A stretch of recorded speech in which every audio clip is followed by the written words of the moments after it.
Good morning, good morning, good morning, good morning, beautiful people of LinkedIn on a Friday morning. How has your week been? I hope you've had a good week. I hope if you're here in the UK, we've had some flooding. Hope everybody is safe and well. Full disclaimer, I'm not live. If you're watching this live, I'm not live. I'm actually traveling this morning. It's been a busy week, right? It's been an incredibly busy week. I'm traveling down to London. I'm giving a talk this morning down in London, and then I'm hot-footing it back up to Birmingham for the Black Talent Awards this evening, for which I head up the judging. Some of you will know that. So if you're at the awards tonight, I will see you tonight. It's actually Wednesday today. So good morning if you are watching this live. If you're joining it on the replay, thank you so much for taking some time out of your day to dive into this topic.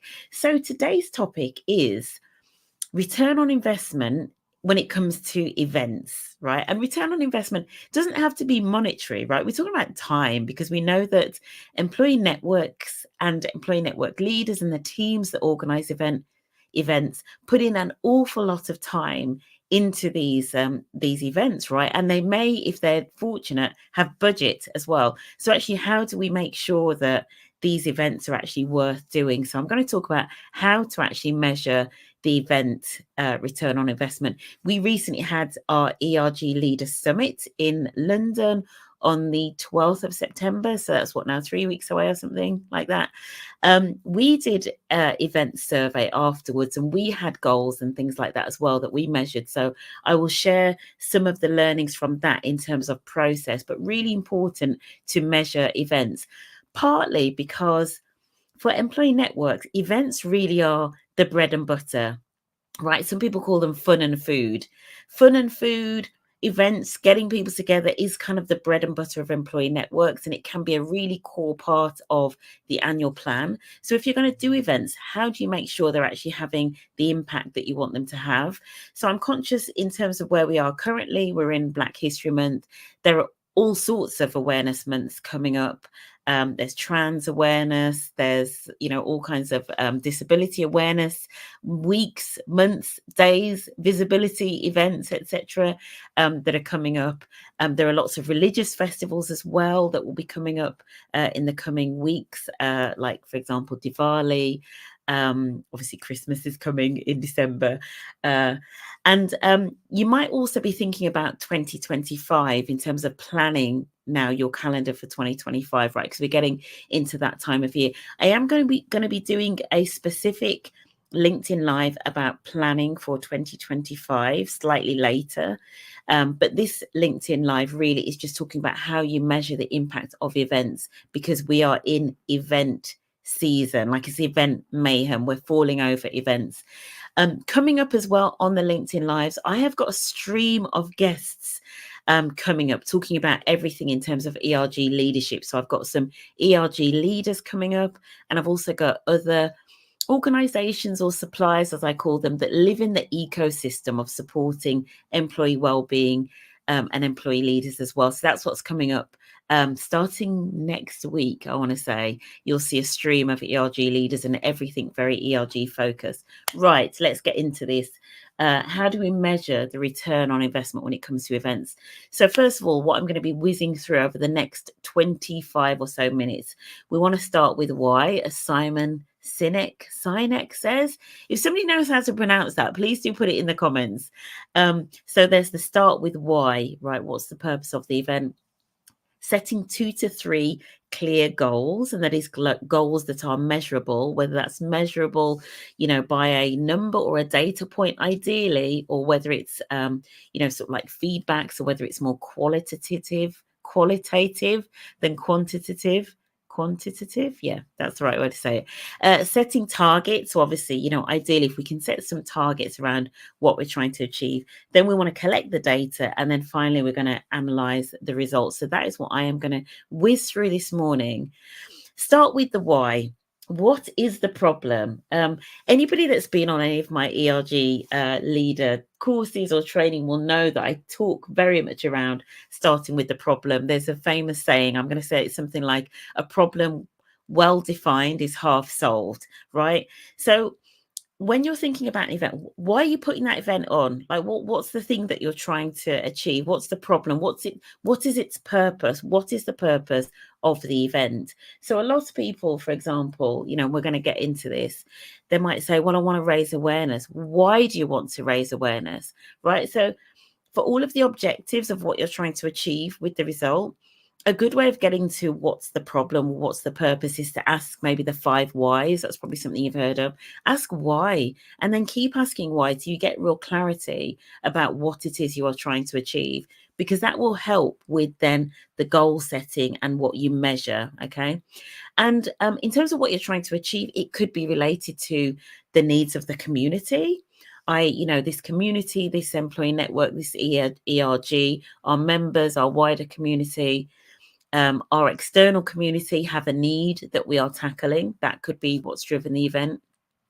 It could be that you've got specific goals within your ERG around, raising awareness, because maybe there is an issue with, bullying or harassment or discrimination, or, something around the culture of the organization. So you're trying to create culture change. So there might be specific ERG goals that you have. Culture change is quite a big ERG, a big goal for just an ERG to try to change, right? There might be things that align with the DEI strategy, or the DIBEC strategy, as it's now being called, or just the business strategy. So actually, there might be a really nice tie-in to business strategy. I'm going to be sharing some great case studies of ERGs that are doing amazing projects that really align so well with almost like all of those things. What does our internal community need? So how do we support our members, that are members of the employee network, the wider community, so people that share this identity in the organization, but also then make the organization look good and bring together people across the organization, really galvanize efforts. And then also the external community, some amazing things to come. I don't want to share, I don't want to give too much away, but we're going to be sharing some incredible stories. So there is that thing about, can we do something that actually aligns with the DEI, the overarching DEI and or business strategy? So start with the why. So set some clear goals, right? I've got there, make them SMART. So you know what SMART stands for, right? Specific, measurable, achievable. R, some people say it's realistic, some people say it's relevant. T, being time bound, or that it has a time scale. Obviously, if you've got an event, your goals may be pegged to the event, or they might be after the event, because you might be wanting to measure the impact after an event. It may not be straight away. So make your goals SMART. So some of the examples of some of the goals that I sometimes hear when it comes to events is things like, we want to raise awareness. Raise awareness of what? Okay, so get really specific. What are you trying to raise awareness of? Because this will help you when you are designing the feedback, right? So when you're designing the feedback form, you can ask specific questions, to test whether the awareness is now better.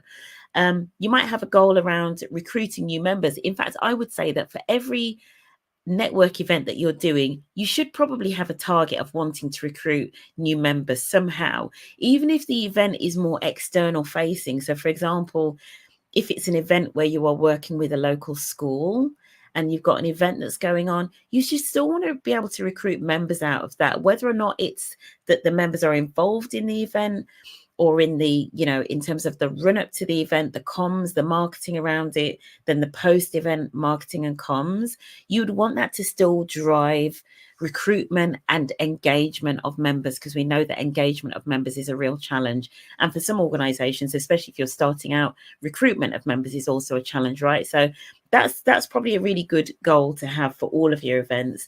And then finally, thinking, and these are just examples, I want you to get really creative when you're pulling together events and really brainstorm what these could be, but stick to no more than 2 to 3. Okay. But finally, what do you want people to think, feel, and do, right? The TFD. So for those that come along to the event, or, maybe they hear about the event or whatever it might be, what do you want people to think, feel, and do? If you think about that, that will help you to set some really good goals. Okay. So, and then you're going to set targets. So for each of those goals, you're going to set a specific target. that's hopefully got a data point to it, as in like a number, ideally.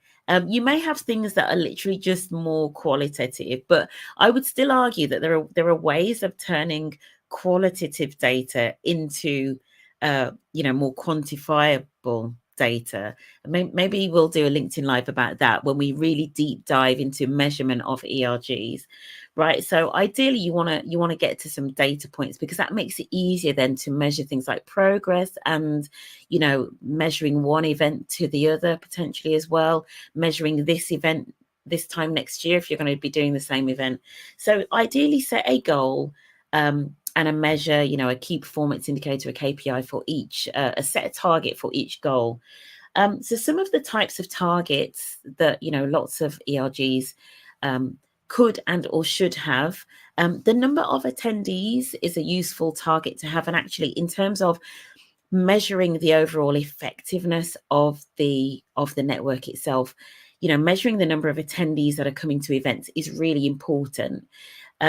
It's very difficult for you to, be asking for additional budget or asking for additional resource, etc., if you don't know how many members you're supporting, if you don't know how many people are coming to events. So if you start measuring the growth of the number of attendees, etc., and start setting targets, that can actually, give you a stronger case for having more funds and having more budget, and then you can do bigger and even better events, right? Not that you need to have budget for events, right? I've done videos on that in the past, so you can check those out in my feed. And then social media. So you may have targets around, it could be the number of posts. So it could be the number of posts that you do on social media. That could be external social media, as in LinkedIn, Instagram, etc. But it could be internal. I know some organizations have internal types of social networks or forums or Slack channels or MS Viva or whatever it be. But there's something about, you could be measuring the comms and the number of communications that are put out about an event, which is a little bit like an input measure. But then you probably also want to be measuring the engagement, who's engaging with it, and that's something that you can do quite easily with technology and social media.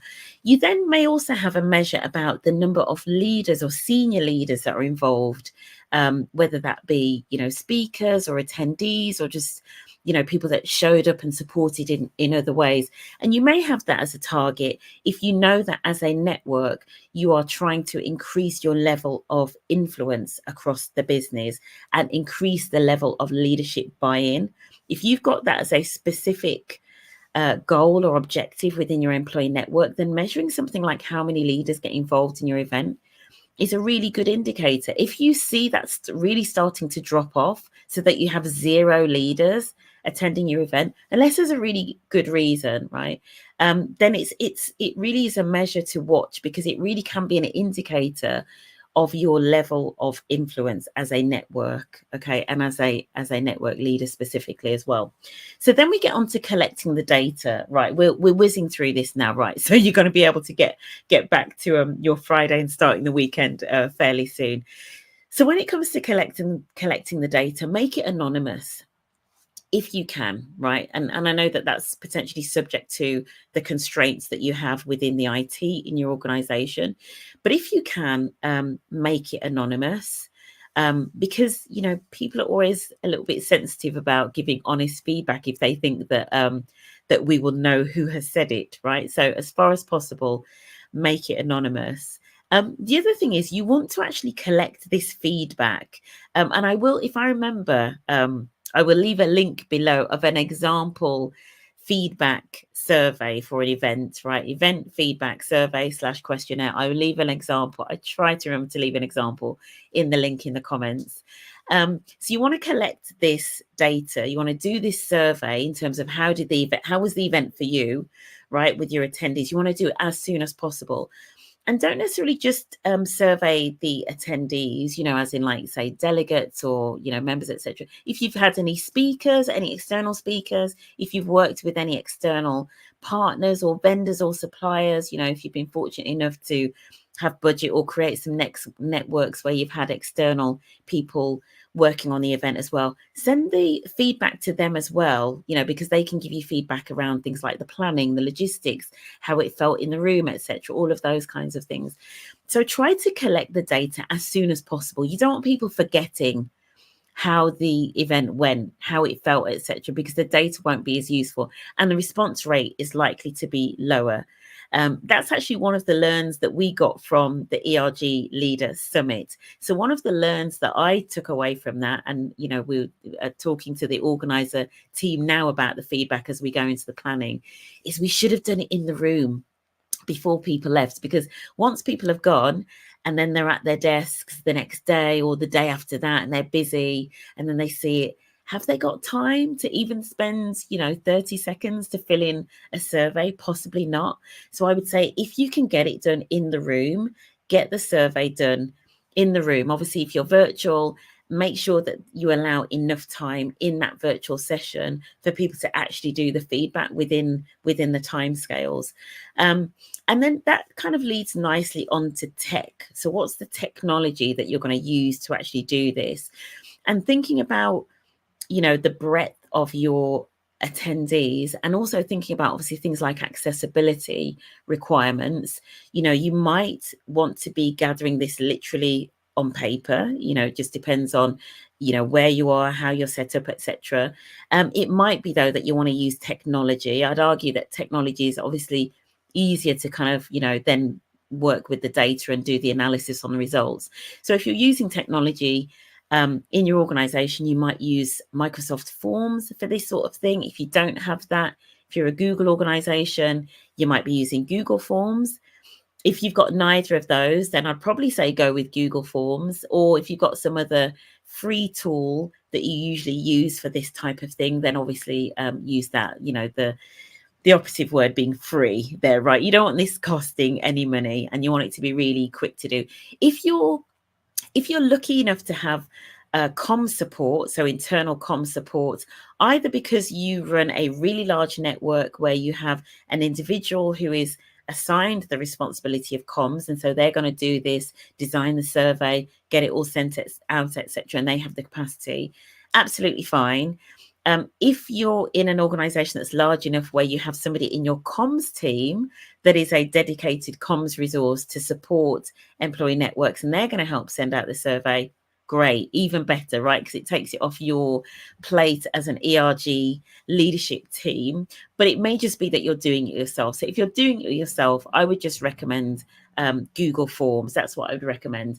And to that point, in terms of just around this whole area of the goal setting, the targets, etc., the objective here is to not create an industry, right? I'm not trying to create more work for you as ERG leaders, because I know that you are busy, right? So when it comes to everything in terms of setting the goals, setting targets, etc., keep it realistic and work within your capacity. Leave the ambitious kind of really out there goals for your personal life and your career, right? When it comes to like setting goals for a specific event, just keep it realistic, right? Don't overpromise and then underdeliver and put yourself on so much unnecessary strain that you start to feel overwhelmed and burnout, etc. If you want to approach events with a completely different, sort of like mindset, and you want to figure out how to unlock capacity and you want to deliver it with a different model, then you really need to look at that as a leadership team. Maybe at the start of the year, that's something that you do. But when you get into the delivery of an event, just keep it realistic, keep it manageable, keep it doable, right? Because I'm trying to stop you ERG leaders from burning out. So when it comes to collecting the data, get as much help as you possible, get as much help as you possibly can. But if you're doing it yourself, just use something that's the most straightforward and the most effective, and that could well be Google Forms. Right, going on to analysing the results. So when you've now got your responses in, so you've sent out a survey or some sort of like feedback form. You've now got the responses in. And this is something I did very recently for the ERG Leader Summit. pull together a summary using AI, depending on what your company policies are around use of AI, etc. But I would hope that your company would be comfortable that this isn't, commercially sensitive data that can't be even plugged into something like a chat GPT. I'm learning so much more about these other chat GPT assistants, like Perplexity and Claude as well, right? So if you can, just plug the data into whichever one of those, right? And use one of those tools to summarize it. Obviously, you have to check it because they don't know everything, right? They certainly don't know nuance, right? So sometimes you have to check the quality of the output, but summarize, use a tool to summarize the results. You've got a nice executive level summary of the event, much easier to work with rather than the raw data. You may still want to share the raw data as well, but it's really useful to have a summary, especially if your summary has included something like, the feedback on what would you like to see in terms of future events, or what could we have improved on in this event. You want to kind of just be able to get straight to that, right? You don't want to be faffing about going through all of the detail. So you've now got your summary. So you've got your summary of results.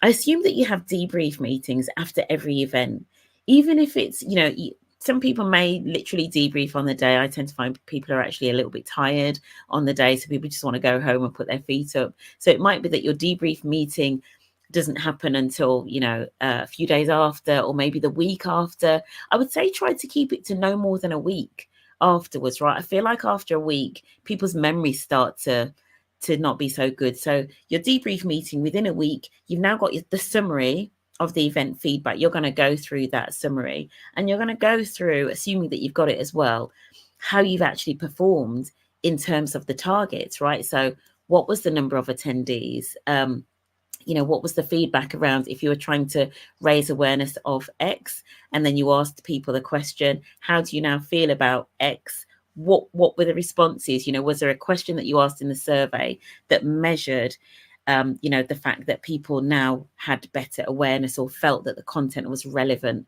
and useful? So this is what you're going to go through now in your debrief. You're going to kind of have a look at what came out of the survey. Did you hit your targets? Did you hit your goals? Is there anything that needs to be done by way of follow-up? Were there any outstanding questions or issues that actually you're like, do you know what? We need to go back to the community and or an attendee straight away to take some action on something, right? So you have that debrief meeting to just kind of figure out, okay, this is what we're going to do next. Always really useful to have some sort of like lessons learned documentation. All that's just the summary. It could just be the summary from the event, and it gets filed somewhere. So maybe you start to keep a little catalogue of these, so that when it comes to planning for next year, whoever's planning it can just look back at the lessons from this year, so that they're not starting from fresh again and making the same mistakes, right? So turn it into some sort of document that can be saved in the shared folder for your employee network, so it can be picked up next year in the planning, right? So a lessons learned document is really useful. And then share it with specific stakeholders. So one of the things that we did on the back of the ERG Leader Summit, obviously, we've shared the feedback within us as a planning team. So as a team of organizers, we've shared the feedback. The feedback has also been shared with our event planner, because obviously she's absolutely critical. She was amazing, by the way. Tanique Hay, shout out to Tanique of Hay Events. So we obviously shared the feedback with our event planner and had conversations about it. Where it was relevant, we've actually shared some of the feedback with the venue. So the venue that we use, we've shared some of the feedback that was relevant to venue and any other suppliers, etc. So we, for example, had organizations that came in and did amazing breakout sessions. And some of the feedback we had was, we wanted longer on the breakout sessions. We wanted to delve more into some of these topics. So that's something we're feeding into to the individuals that ran the breakout sessions. And also there was feedback around, more data and finding out more about data sources. People really basically wanted to really deep dive in these breakout sessions. So we're going to feed it back into to those suppliers. And also we will speak to them about how we as organizers could make those breakout sessions better. So we're going to use that feedback to then almost like co-create with those partners, with those suppliers, to then actually make the event better next time. And so that's it. That final quote there: feedback is the breakfast of champions, right? So a key part of your event return on investment and figuring out whether you've really hit that return on investment is getting your feedback. And that's everything. So finally, just to say, as we are in this season of event frenzy, right? Fun and food, cupcakes, all kinds of things. And then going into planning for 2025, I just want to say, don't be overwhelmed. Don't be overwhelmed. Don't be put off if you have no budget. There are lots of things that can be done with zero budget. You can even reach out to fellow ERG members and, kind of do swap and, do talks for each other, etc., or collaborate on events. So there's all kinds of ways to get around the no budget thing. But please do start to get measuring your events and start to capture how events can be made better, making sure that they work for the community, for your members, for the wider business, and for your stakeholders. That is everything for today. I hope you found that useful. There are going to be more of these kind of almost like, masterclass type LinkedIn Lives interspersed with the sessions coming up with all of the ERG leaders and the ERG ecosystem of support, as I was saying. So hope you found this useful. I will see you next Friday. Have an amazing weekend. Thank you so much for watching.